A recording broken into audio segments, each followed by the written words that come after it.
সম্মানিত কুমিল্লার সর্বস্তরের তাওহিদি ইমানদার জনগণ, আপনাদের সকলকে আমরা জানাচ্ছি আগামীকাল 10 জানুয়ারি 2026 রোজ শনিবার কুমিল্লা জেলা কওমি মাদ্রাসা সংগঠন বুড়িচং উপজেলা শাখার উদ্যোগে ঢাকা চট্টগ্রাম মহাসড়কের পাশে ঐতিহাসিক কাবিলা শাহী ঈদগাহ ময়দানে আমাদের বার্ষিক ইসলামী মহাসম্মেলন অনুষ্ঠিত হবে।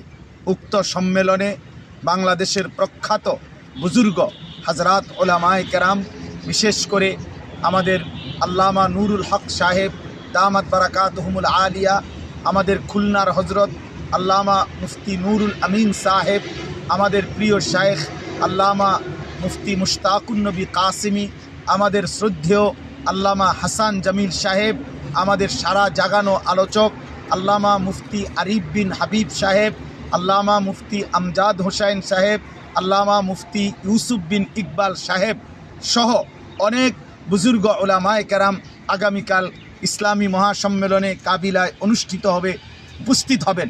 আপনাদের সবাইকে আমরা আমন্ত্রণ জানাচ্ছি, দাওয়াত করছি। সকলেই সর্বান্তকরণে পরিচিত বন্ধুবান্ধবদেরকে সাথে নিয়ে উপস্থিত হওয়ার চেষ্টা করবেন।